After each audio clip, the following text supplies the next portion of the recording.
I wrote an essay about bell hooks because I thought I would post it on Substack. That Substack account is just for reading. I don't post on there. But I had written an essay thinking I would post on there. So I'm going to read that to you. It's titled Bell Hooks. Her name is enough. I think I wanted to read her body of work out of my self-righteousness as a feminist, maybe also to be more eloquent in my arguments about gender and other types of oppression. I did think somewhere though, don't I already know all of this as a woman? This is where I was wrong. I have read 2 books of hers so far, and I intend to read more, all about love and communion.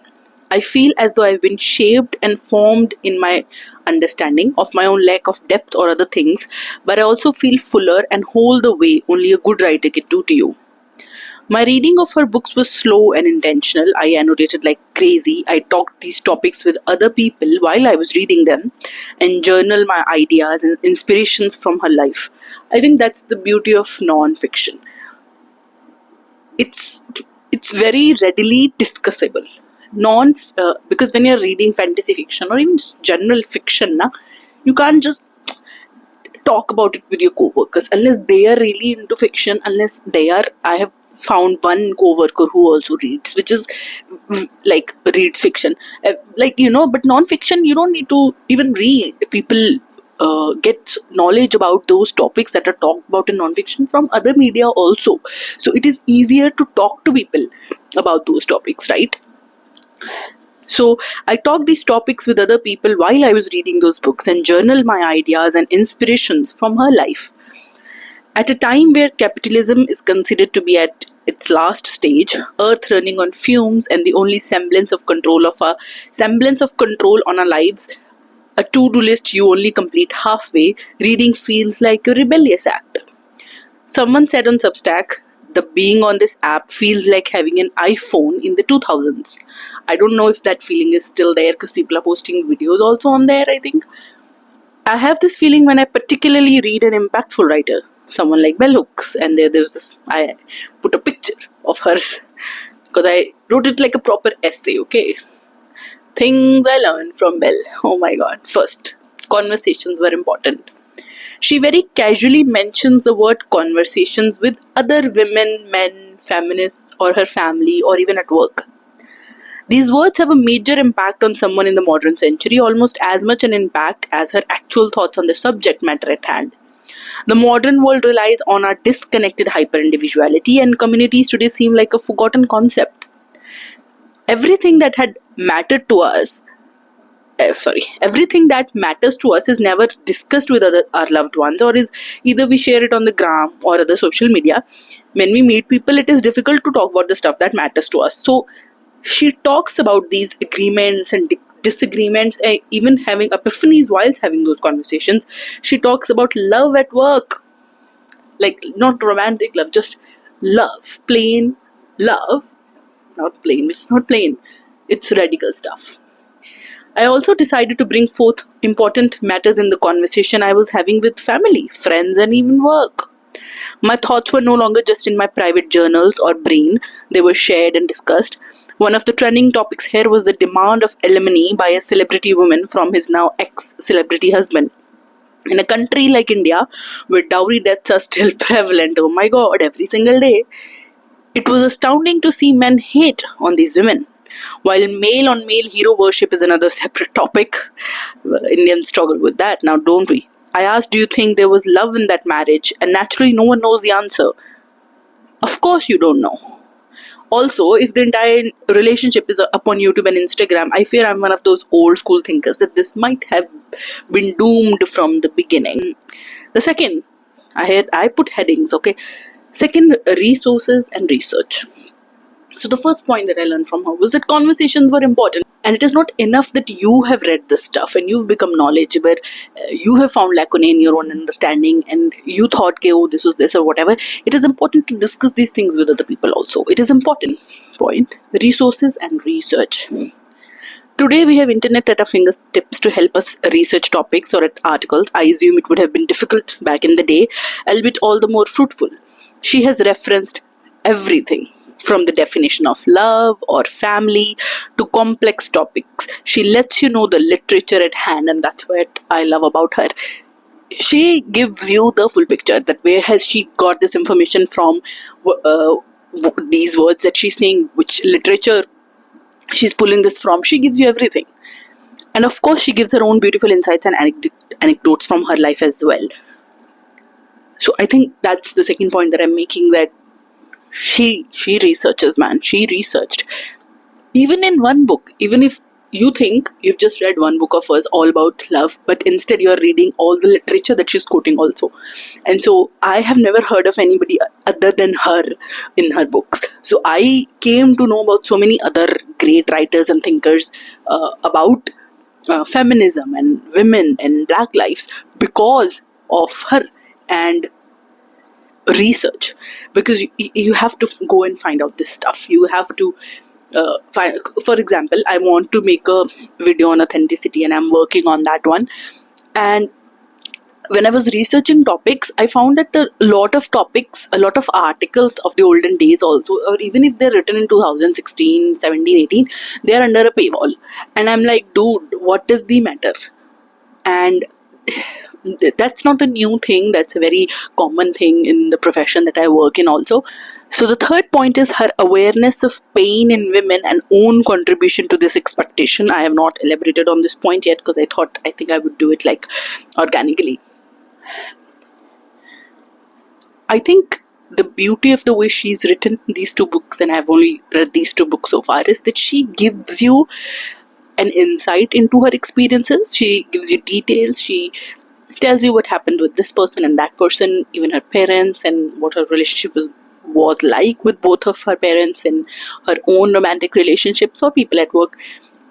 And yet there is a sense of mystery, and there's a sense of like, we don't fully know her. She's just giving few anecdotes because they're done in a very astute professional manner, but it feels still intimate. I mean, the book is called all about love, right?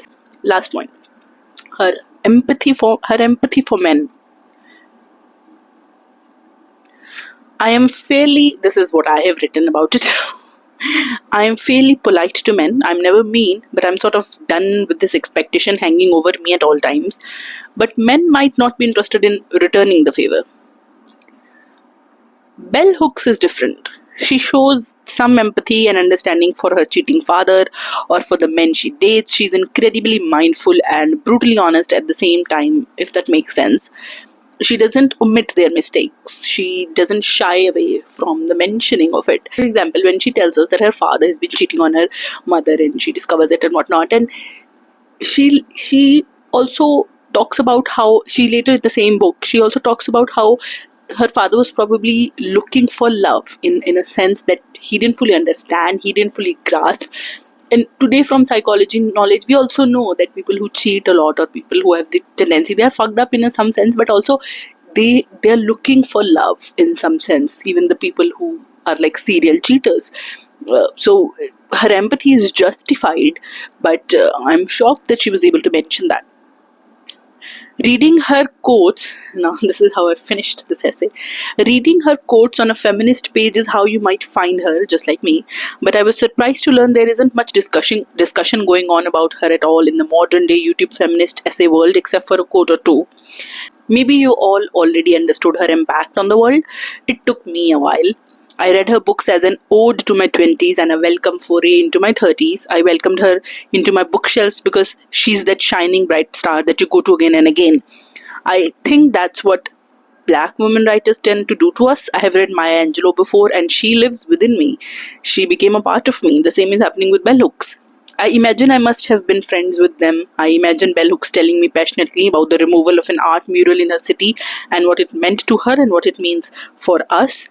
Happy reading, rebel and tell everyone everything you know. Do not hoard knowledge and information hostage to yourself. Teach and be taught in the process. That's how I finished the essay. I never uploaded it, obviously. Yeah. Over to the next book. All of my life, I used to want people to express their concern for me and their worry for me, thinking that would mean love. I find it rather uncomfortable now someone's outlandish display of affection. Not even concern, not even worry of something going wrong. No, genuine, heartwarming love, joy for me. Thinking it would be fake, I find it very uncomfortable. Further?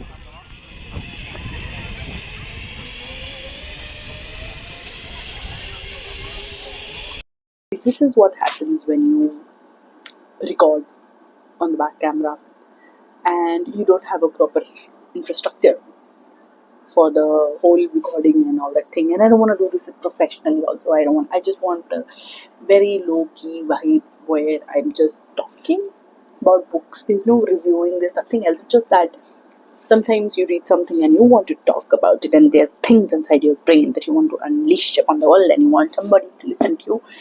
And if his name is an indication, and you live in Punjab, you must have heard of him. Professor Nanak Singh wrote many critically acclaimed novels of his time, and I sent a collection of his novels to my parents because they are also doom scrolling these days. Either Instagram or YouTube is their favorite for news and everything. So I wanted to redirect their thoughts into reading as well, so that the conversations we have were better also. So that I could talk about the books. And I just wanted to, that's so selfish of me, yes, but I wanted that.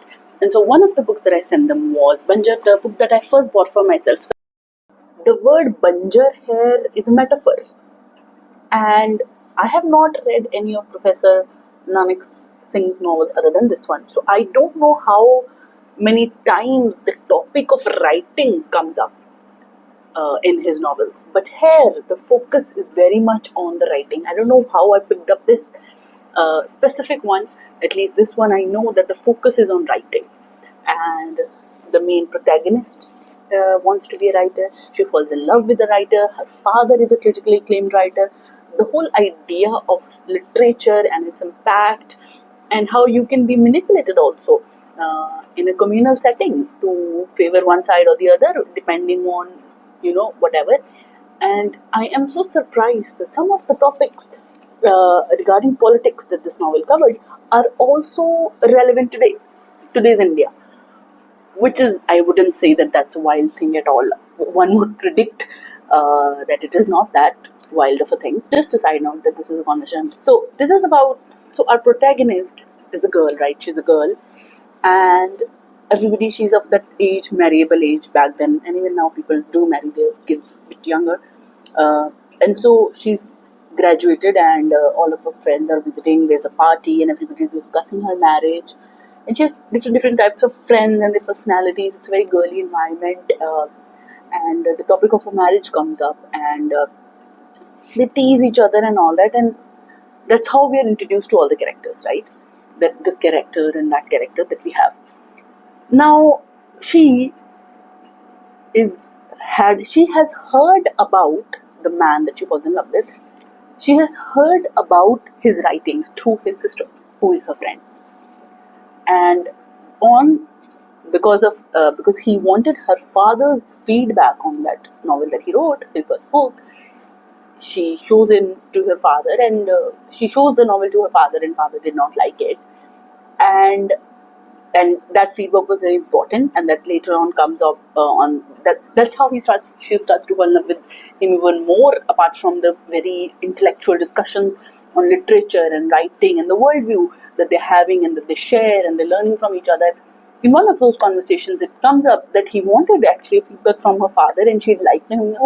He liked it, but he did not actually like it. And so it's like, I don't care, even if the feedback is bad, I wanted it. He's like a critically acclaimed writer. But, the critically acclaimed father soon finds himself at a cross section of identities, as it often happens in India, especially with Punjabi. Not just Punjabis, I would say every state.